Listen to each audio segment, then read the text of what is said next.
nous allons voir comment est constitué donc un bulletin de paye pour comprendre après concrètement lorsque vous allez saisir une écriture de paye sur votre logiciel de comptabilité, et bien de mieux, je dirais, appréhender tous les éléments qui constituent un bulletin de paye pour vous faciliter la saisie.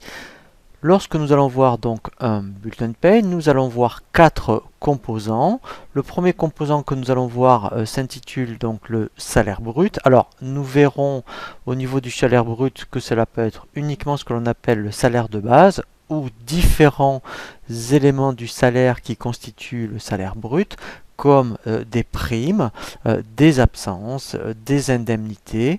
Eh bien, l'ensemble de ces éléments constitue le salaire brut et comptablement, vous pouvez peut-être, au niveau de votre entreprise, eh bien, faire ressortir différents éléments. Alors, nous le verrons dans un premier temps de façon simple. Nous allons commencer à saisir ce qu'on appelle uniquement le salaire de base, donc qui va être notre salaire brut, et nous verrons ensuite comment saisir ce qu'on appelle toutes les charges salariales.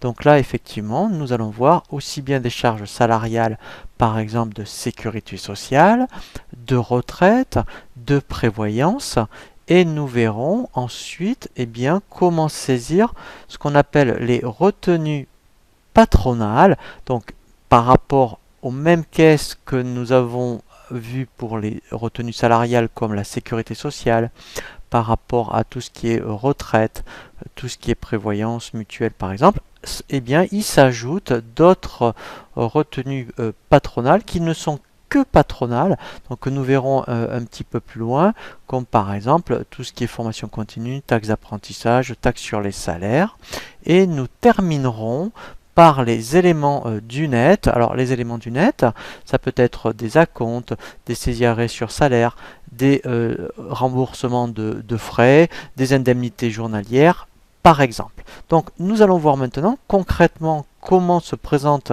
ces éléments sur un bulletin de paye, et ensuite eh bien, nous allons commencer effectivement à voir la partie comptable, mais c'est vraiment très très important de bien appréhender déjà, je dirais, un bulletin de paye avant d'apprendre la saisie. Sur un bulletin de paye, eh bien, au niveau du brut, c'est cette première ligne. Alors, j'ai volontairement fait exprès, dans un premier temps, de n'avoir qu'un seul élément qu'on appelle le salaire de base.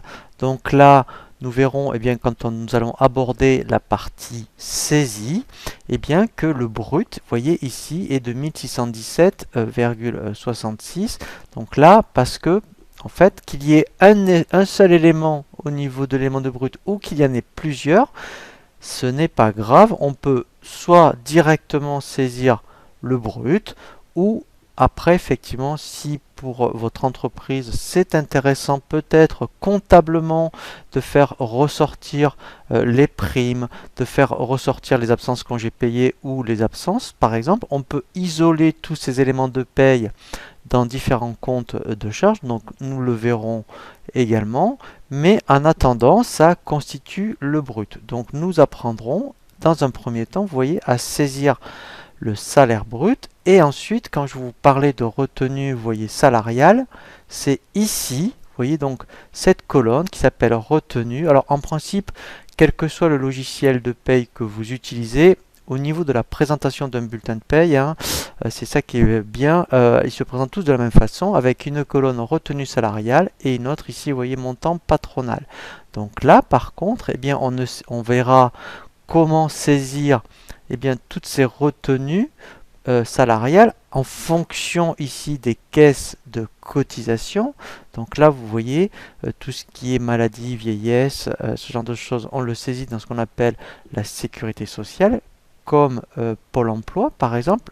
Donc on verra comment après on peut le faire ressortir. Et ensuite, nous verrons, vous voyez, au niveau des retenues salariales, ici par exemple, les retraites, vous voyez tout ce qui est ARCO. Donc là, c'est vrai que c'est un bulletin non cadre, donc c'est pour ça qu'il y a ARCO. Alors nous verrons également un exemple pour saisir la paye d'un cadre. Vous verrez qu'il y a un petit peu plus de cotisation. Et ensuite, vous voyez, donc là, il y a une prévoyance. Donc, il y a un compte comptable différent pour saisir la prévoyance et nous verrons effectivement où on saisit tout ce qui concerne la CSG. Donc vous voyez après, en fait, quand on aura fini la saisie, eh bien, on retombera effectivement sur ce montant au niveau après salarial et après, effectivement, nous verrons une autre écriture. Alors après, il y a deux écoles en fait, soit ceci vous le passez tous les mois ou tous les trimestres. Eh bien, donc dans le même principe, nous avons des cotisations patronales pour les mêmes caisses. Alors sur ce bulletin de paye, effectivement, il n'y a pas tout ce qui concerne effectivement, puisque ce n'est pas obligatoire de le faire apparaître dans le bulletin de paye, mais quand nous aborderons ce chapitre de la saisie des cotisations, je dirais, de taxes, eh bien, je vous présenterai un autre bulletin où effectivement ici il y aura les cotisations comme l'apprentissage, la formation continue par exemple. Et nous terminerons, eh bien, là aussi je rajouterai des éléments du net, puisque là vous voyez qu'il n'y en a pas, comme des acomptes, des saisies sur salaire ou des remboursements de frais par exemple, eh bien nous verrons comment les enregistrer.